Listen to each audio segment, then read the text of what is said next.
Hello, I'm Mandara, and I'm here to talk to you about Gollum and the Kingdom Threat event. This is one of my favorite events every week, so I'm very excited to talk to you about it. To tell you a little bit about me, I am a Stronghold 29 T9 account, and I love Gollum and getting a free Lord experience. I'm also very competitive, so when I compete in this event, I pull out all the stops, and I'm going to show you everything that I do, with the exception of a few things that are just a little bit too difficult to get into today with this video. To start with, I will show you my dragon setup. So I'm going to select my dragon layer and dragon skills. And we'll look at the assault side first. So here you'll see I've got 4 skills that I've got points in, and they're the skills for march capacity, siege attack, cav attack, and bow attack. And these are all maxed to my level 53 dragon with a 5-star enhancement level. On the guardian side, I've decided to put points in my health skills. So I've got points in bow health, infantry health, siege health, and cav health. Again, all maxed to my level 53 dragon and all with 5-star enhancement. One thing I'd like to point out, because it can be forgotten sometimes, is that just because you have points in skills doesn't mean you're actually utilizing them. So I'm going to use my assign skills button in the lower right corner and then go to the monster tab. And you can see that all of the skills I have points in are being utilized here at the top. Depending on your dragon level, you can use up to 8 skills at a time. So the 2 skills that I'm not using that you see under assault below are the monster march speed, which really doesn't matter for Gollum because your speed is automatically boosted. And I'm also not utilizing the infantry defense skill. I just find that the attack skills are most important here, so as long as you're using all of those, you're in good shape. And the rest of them are just icing on the cake, but I prefer to put my points in health. While I'm here, I do want to point out the emblems, which are a fairly new feature. Mine I would consider fairly average. Most of them are brilliant with a level 2 or 3 enhancement. I do have that one radiant with the level 3 enhancement, which helps a little bit more. But all of these together help just boost overall stats, and they can be very beneficial in normal gameplay. So I'll get out of my dragon layer. And then we'll talk about march formation. So I'm going down to my parade ground, and I use a variation of the revenge march. It's revenge.game. If you haven't heard about it, you should look it up. It's a fantastic march. Very easy to set up, and it works very well for me. I saw huge improvements when I started using it, and just a little bit of tweaking, and I've got it to work for me the way that I like it. So I'm going to go to my second formation, and we'll take a look at that real quick. First of all, I want to point out that my saved formation lives just a little bit below my overall march capacity. I don't like to max it out when I'm saving formations, because then if I use them and I'm not boosted, I'm going to lose my lower tiers, and I prefer to send all tiers whenever I send out an attack march. So I don't want to lose those in general. It's easier for me to keep it low and then just add troops as needed. So looking at this, you'll see that I have a small amount of infantry, a normal amount of cavalry, a larger amount of bowmen, and a fair amount of siege. I only utilize my top 2 tiers in siege, so I'm only using T9 and T8. That being said, my tier stats are a little bit higher in these top 2 tiers, but overall I'm sending the least amount of siege, next is infantry, then cav, then bow. So I'll scroll through here just so you can take a look at all of the numbers. And you can see that I've got every single troop going in this march.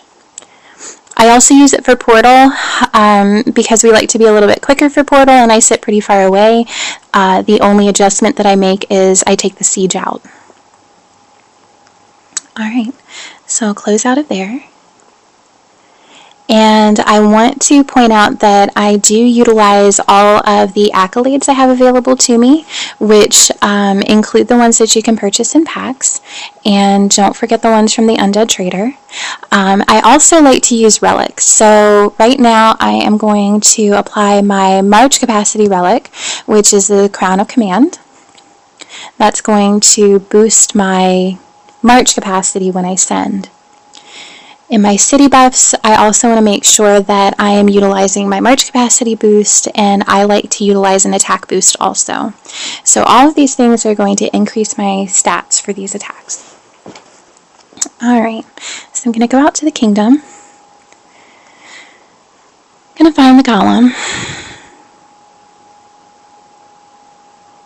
And I like to port somewhat close to it, but not super close. I like to be about 40k away. Just helps give me a little bit of time to make sure I like my march. And so I'll park over here somewhere.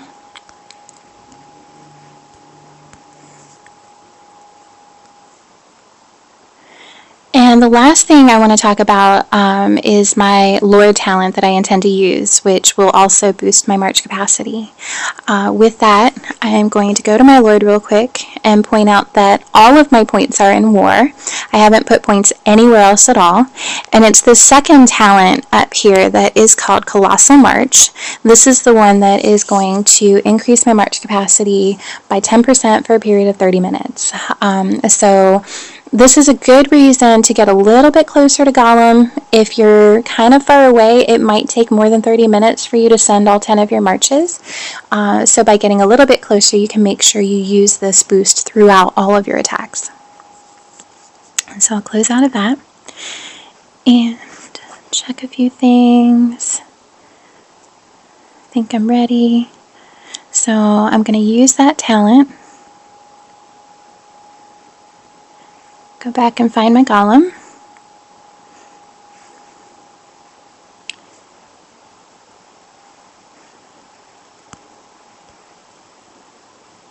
Everything looks good.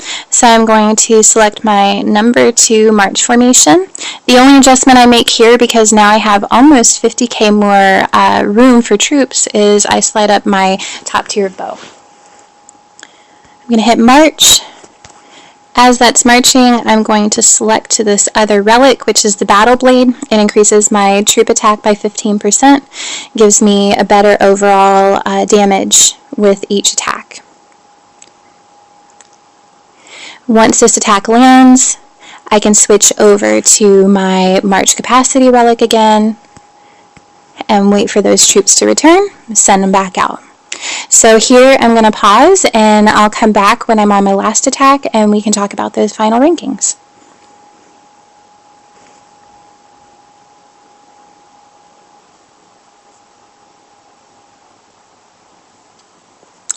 Alright, so just finishing up the last couple of attacks here.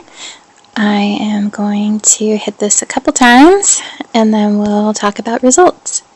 So you can see this is called relic swapping, what I'm doing right here. I know I introduced it a little bit, but that's the name of it. All it means is that I'm using March Cap when I'm sending, and then I'm using my Battle Blade when I'm hitting. And then I just swap back and forth, depending on which direction my troops are moving.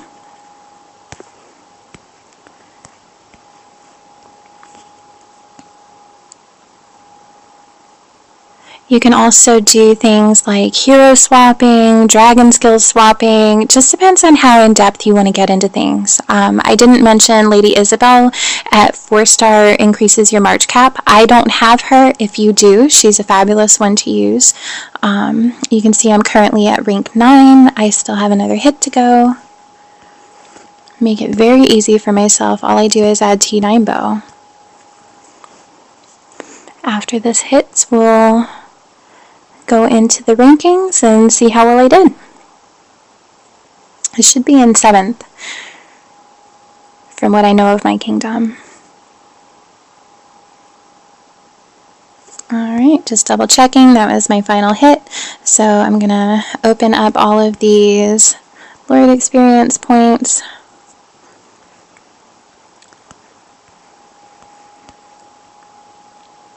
Sweet. There's my Lord level that I was so looking forward to. I'm very excited about that. Now I'm going to go into damage rankings and we'll see how I did. So overall my rank is 7. I do want to point out that every single stronghold ahead of me is stronghold 31 or higher. I've beat out every 30 in this kingdom. And all of these are stronghold 30 or up T10 accounts. So I'm very happy to place in the top 10. It's my one claim to fame because I'm not a maxed account, and you know, it's just hard sometimes to be able to feel like you keep up, but I love the events that KOA has for us because it shows that if you really try hard and you do what you are able to, you can compete even though you don't have a maxed account. So I hope you enjoyed the video. I hope you got some information out of it. I'm looking forward to my extra 2.5 million hero experience when the event closes, and I can't wait until next week to do it all over again. Talk to you later.